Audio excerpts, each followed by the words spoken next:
Hello दोस्तों, आप सभी का the logical Indian YouTube channel में बहुत बहुत स्वागत है। मैं हूं एडवोकेट पंकज कुमार त्रिपाठी, लखनऊ से। दोस्तों, बहुत पहले 2014 में जो मोदी सरकार बनी थी, उससे पहले की बात है, जब गडकरी जी भाजपा अध्यक्ष थे। उन्होंने एक बयान दिया था, एक दूसरी पार्टियों के नेताओं के संबंधों को लेकर, और जिस पर उस दौर में बड़ी चर्चा हुई थी, जिसमें गडकरी जी ने कहा था बतौर भाजपा अध्यक्ष कि दो चार काम वो हमारे कर देते हैं, दो चार काम हम उनके कर देते हैं। ऐसे ही दुनिया और जिंदगी चलती है, केवल लड़ने से ही नहीं काम चलता। किसी राजनीतिक विरोध को न करने के कारण पर जब सवाल किया गया था, तब गडकरी जी ने बयान दिया था। आप कहेंगे कि इस वीडियो में जब मैं बात कर रहा हूं जस्टिस वर्मा के घर से कैश बरामद होने पर, तो इसमें 2012-13 में गडकरी जी के इस बयान की चर्चा क्यों कर रहा हूं? दरअसल गडकरी जी ने जो बयान अलग अलग पार्टियों के नेताओं के संबंध में दिया था, वही बयान यहां न्यायाधीशों, सरकारों, मंत्रियों और विभिन्न दलों के प्रमुख नेताओं के आपसी संबंधों पर भी फिट बैठता है। अब देखिए, यशवंत वर्मा के घर से कैश बरामद होने की बात आई। आज की खबर है, ये मेरे सामने जो स्क्रीन खुला है, ये आज तक का स्क्रीन है, और ये सारे चैनल अब ये शुरू कर दिए दिखाना। और इसमें यह दिखाया जा रहा है, देखिए 22 मार्च 2025, अपडेटेड 22 मार्च 10:26 पर, और मैं ये वीडियो बना रहा हूं 10:50 पर। क्या अपडेट आ गया कि दिल्ली हाई कोर्ट के वरिष्ठ जज यशवंत वर्मा चर्चा में है। हाल ही में दिल्ली में उनके सरकारी बंगले में आग लगने की एक घटना हुई। जस्टिस वर्मा कहीं बाहर गए थे। परिवार ने आग बुझाने के लिए फायर ब्रिगेड से मदद मांगी, और फायर ब्रिगेड ने तत्काल एक टीम को लुटियंस जून स्थित उनके घर भेज दिया। रिपोर्ट्स में दावा किया जा रहा है कि बंगले में आग बुझाने के दौरान भारी मात्रा में कैश देखा गया। अगली लाइन पर गौर करिएगा। हालांकि फायर ब्रिगेड ने कैश बरामदगी के दावे को खारिज कर दिया है। यह फायर ब्रिगेड खारिज क्यों कर दिया? किसके कहने पर कर दिया? और अगर फायर ब्रिगेड खारिज कर दिया तो बात निकली कहां से थी? दूसरी तरफ एक खबर यह भी है कि सुप्रीम कोर्ट ने भी उस खबर का खंडन किया है, जिसमें यह कहा जा रहा था कि जस्टिस यशवंत वर्मा को दिल्ली से हटाकर इलाहाबाद हाई कोर्ट भेजा जा रहा है, जिसके खिलाफ इलाहाबाद बार एसोसिएशन ने, Allahabad high court bar association ने एक आपत्ति प्रस्ताव भी पारित किया था कि इलाहाबाद हाई कोर्ट कोई ट्रेसबिन नहीं है, कोई कूड़ादान नहीं है कि जहां करप्टेड जजेस को भेज देंगे। गडकरी जी के बयान से जोड़िए, सब कुछ मिलजुल कर रफा दफा हो गया। क्या किसी भी पार्टी के नेता ने कुछ बोला? नहीं बोलेंगे। राहुल गांधी बोल रहे हैं, बोले ना। अखिलेश यादव जी बोलेंगे, मोदी जी बोलेंगे, योगी जी बोलेंगे, मायावती जी बोलेंगी। वैसे तो उनकी कोई क्षमता इस समय नहीं है, क्योंकि संसद में जिनके सांसद नहीं है, एक ही सांसद है उनके राज्यसभा में, लेकिन बतौर नेता तो बोल ही सकती है ना। चंद्रबाबू नायडू बोल रहे हैं, एमके स्टालिन बोल रहे हैं, ममता बनर्जी ने कुछ बोला। अब आप पूछेंगे कि करप्शन तो जुडिशरी का है, और आप नेताओं का नाम क्यों ले रहे हैं? इसलिए नेताओं का नाम ले रहा हूं कि हमारे महापुरुषों ने जो यह संविधान लिखा है, इसमें यदि कोई जज गलत करता है तो उसको हटाने की जिम्मेदारी संसद पर है, भारत की संसद पर, सरकार पर नहीं, संसद पर। और संसद 2/3 बहुमत से हटाएगी। दोनों सदनों में 2/3 बहुमत से प्रस्ताव पारित होगा, तब हटाया जाएगा जज। कहां का जज? सुप्रीम कोर्ट या हाई कोर्ट का। संविधान की इस किताब में मैंने सरल करके वो प्रक्रिया लिखी है। इस किताब को आप चाहें तो दिए गए नंबर पर संपर्क करके मंगवा सकते हैं। इसमें मैंने भारत के संविधान के प्रमुख प्रावधानों को सरल करके लिखा है, जिससे कि आम जनता को समझ में आ सके। तो इनको हटाने की जिम्मेदारी किसकी है? जांच कराने की जिम्मेदारी तो सरकार पर है, लेकिन वो भी तब जबकि प्रस्ताव पारित हो। तो जांच किसकी, कौन करेगा? आखिर ये नेता क्यों नहीं बोल रहे हैं? यही नेता तो दर्शाते हैं ना कि सुप्रीम कोर्ट में कोलेजियम ये है, फलाना ये है, जनता को जाति धर्म में बांट देते हैं। एक तरफ कहेंगे कि फला ने ही जातियां बनाई, दूसरी तरफ कहेंगे हमारा ईसा पूर्व भी हमारे समाज का जो है राजा था। सिर्फ बरगलाना। आपको मेरी बात बेतुकी सी लग सकती है, लेकिन इसमें जरा एक लकीर खोजिएगा। दरअसल नेता इसलिए मुंह नहीं खोलते क्योंकि इनके भी तो करप्शन है। लोकतंत्र में अगर जज का बेटा जज बन रहा है ये खराब है, तो नेता का बेटा नेता बन जा रहा है भी तो खराब है। पार्टियों के भीतर आंतरिक लोकतंत्र है ही नहीं, किसी भी पार्टी के भीतर नहीं है। एक बार जो व्यक्ति किसी पार्टी से मुख्यमंत्री या अध्यक्ष बन गया, उसका बेटा ही मुख्यमंत्री अध्यक्ष बनता है, उसके घर की जागीर हो जाती है पार्टी। तो अदालतें कुछ जजों के परिवार की प्रॉपर्टी बन गई हैं। और फिर गडकरी साहब की वही बात कि कहीं वो हमारे काम आते हैं, कहीं हम उनके काम आते हैं। वो लाइन लागू कर लीजिए दोस्तों। इस जज को हटाने की जिम्मेदारी भारत की संसद पर है, और वो 2/3 बहुमत से, यानी सरकार पर नहीं है, केवल संसद पर है। उसे राष्ट्रपति महोदया क्या कर रही हैं? आरजेकर हॉस्पिटल मामले में तो बहुत बढ़ चढ़कर बयान दे रही थी। उनको भी तो कोई बयान देना चाहिए। कुछ नहीं होगा, यह सब कुछ ढक दिया जाएगा। लोकतंत्र की सबसे बड़ी खामी यही है। तो संविधान के विद्यार्थी होने के नाते मैं चाहूंगा कि आप सभी नेताओं पर नजर रखिए, सभी नेताओं पर, उन नेताओं पर भी जिनको आप अपना मानते हैं। अगर आप समाजवादी पार्टी के समर्थक हैं तो अखिलेश जी पर नजर रखिए, अगर आप बसपा के समर्थक हैं तो मायावती जी पर नजर रखिए, अगर आप भाजपा के समर्थक हैं तो योगी या मोदी जी पर नजर रखिए, अगर आप कांग्रेस के समर्थक हैं तो राहुल जी पर नजर रखिए, अगर आप तृणमूल कांग्रेस के समर्थक हैं तो ममता बनर्जी जी पर, और अगर आप आरजेडी के समर्थक हैं तो तेजस्वी जी पर नजर रखिए। इन्हीं लोगों के पार्टियों से तो सांसद बैठे हैं संसद भवन में, और व्हिप भी है। यानी इन्हीं नेताओं की, एमके स्टालिन हो, चाहे वो आपके शरद पवार हो, अजीत पवार भी अब अलग पार्टी बना लिए हैं, या एकनाथ शिंदे हो, या उद्धव ठाकरे हो, या अरविंद केजरीवाल हों, ये जितने भी नेता हैं, कम्युनिस्ट पार्टियां छूट रही हैं, मैं उनको भी जोड़ दे रहा हूं, जितनी भी पार्टियां हैं, इन सभी के नेताओं पर आप नजर रखिएगा। इनका क्या बयान आ रहा है? इनमें से कौन मांग कर रहा है कि इनको हटाने की कार्रवाई की जाए? कोई नहीं करेगा। आप कहेंगे तो संविधान लिखने वालों ने गलत लिख दिया। अगर संविधान लिखने वाले लिख दें कि हाई कोर्ट और सुप्रीम कोर्ट के जज आसानी से हटा दिए जाएंगे, तो फिर वो डर कर काम करेंगे, तो सरकार के खिलाफ काम नहीं कर पाएंगे। सरकारें लोकतंत्र का दमन करती हैं, अपने पार्टी के समर्थकों को, मतदाताओं को खुश करने के लिए, और जो उनका मतदाता वर्ग नहीं होता है उनके अधिकारों को कुचलने के लिए काम करती हैं। तो जो एक बार सत्ता में बैठ जाएगा, अगर जज को डरने वाली बात लिख दी जाएगी संविधान में, तो जज डरेगा, तो भी दिक्कत।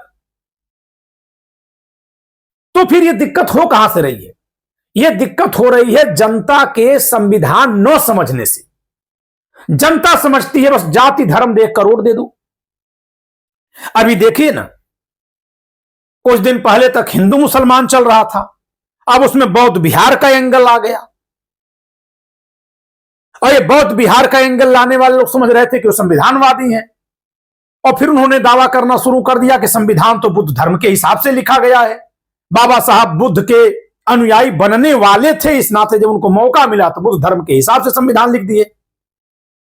तो यदि बौद्ध धर्म है, एक पंथ है, तो फिर संविधान धर्मनिरपेक्ष कैसा?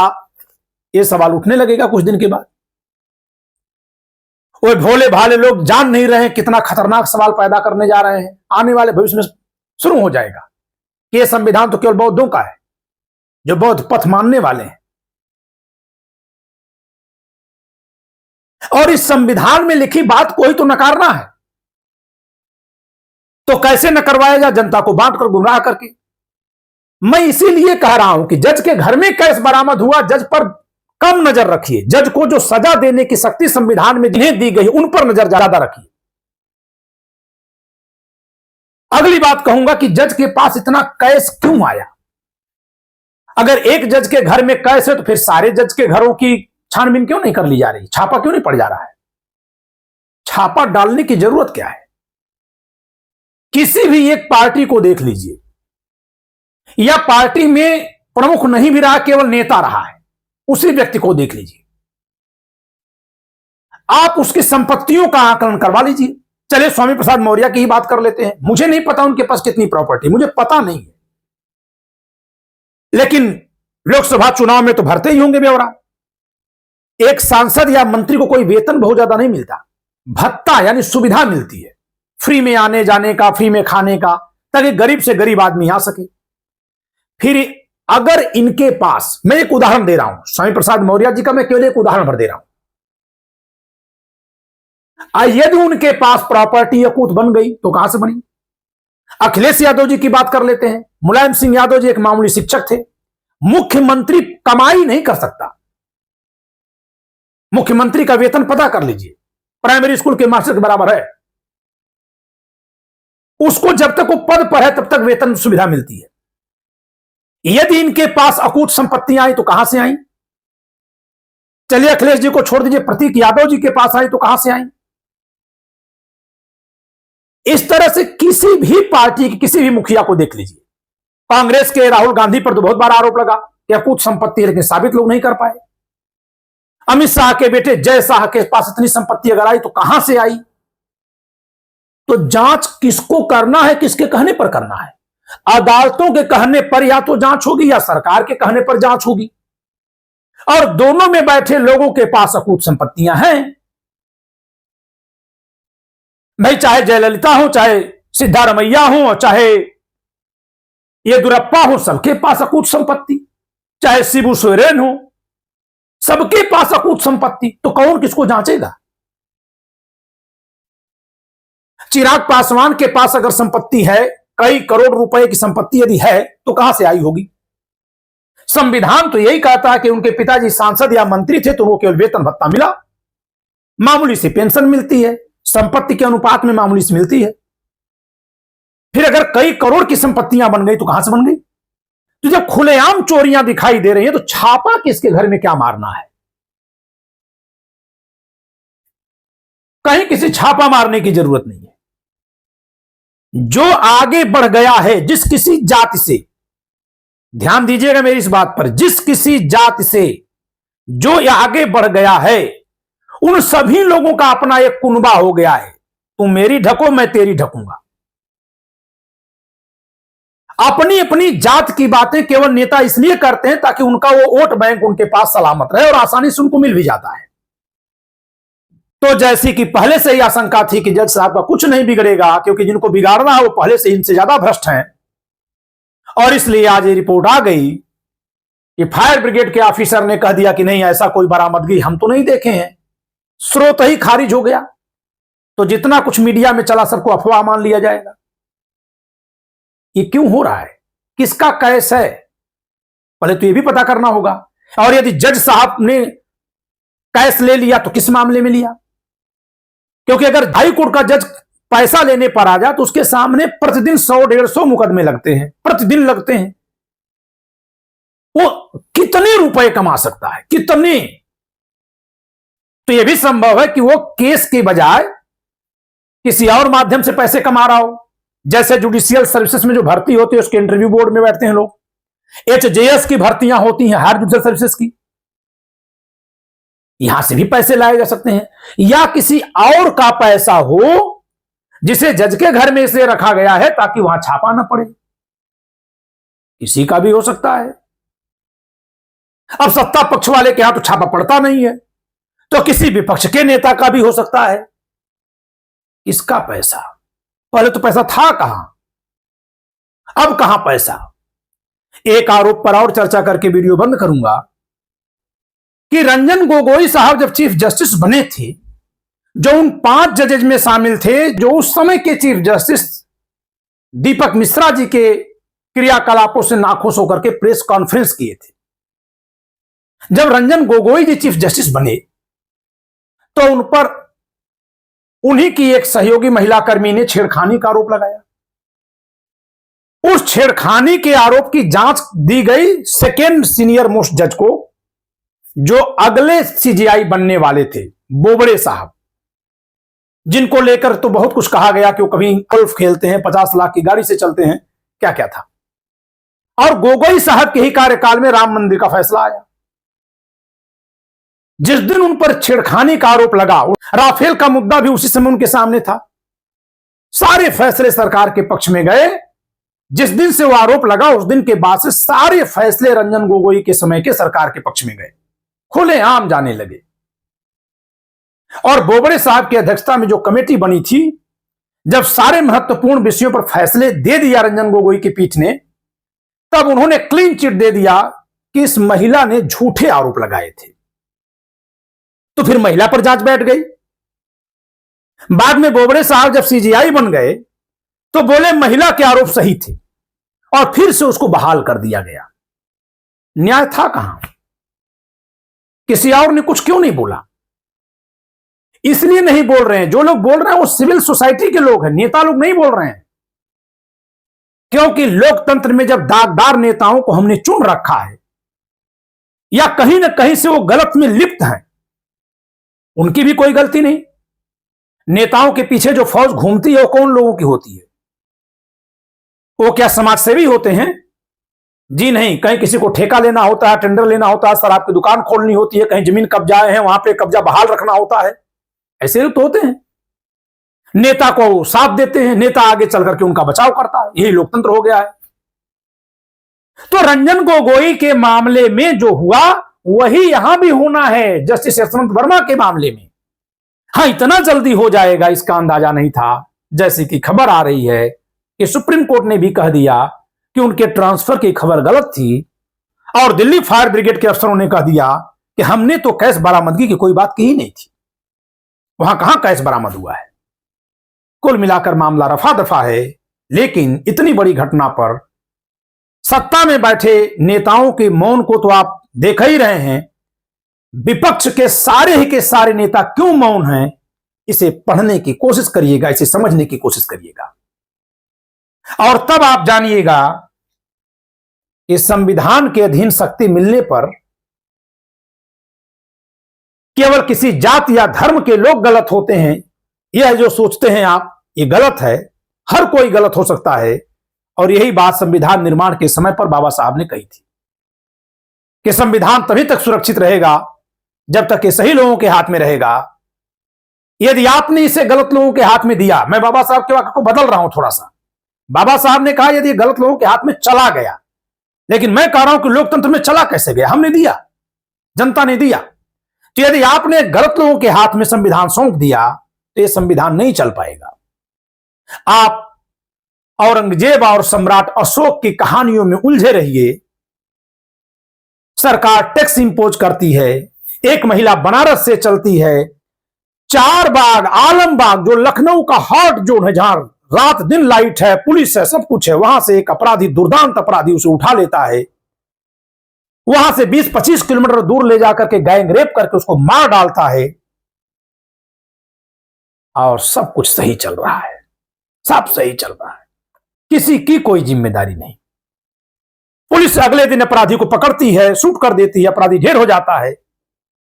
क्योंकि पुलिस कर्मियों की कमी है तो निगरानी कैसे होगी? तो सरकार टैक्स वसूलने पर ध्यान दे रही है, अपराध रोकने पर अगर ध्यान देती तो पहले पुलिस की बहुत बड़ी संख्या में भर्ती होती।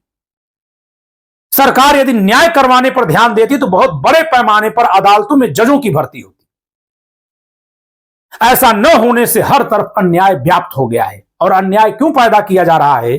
क्योंकि जो संविधान के ताकत से सत्ता में बैठे हुए हैं, मैं सत्ता और विपक्ष दोनों को एक साथ बोल रहा हूं, उन्हीं के जरिए तो अन्याय हो रहा है। फिर उन न्याय की मशीनरी को यानी जुडिशरी को मजबूत क्यों करेंगे? वहां करप्टेड लोग अगर बैठे रहेंगे तभी तो उनका फायदा है।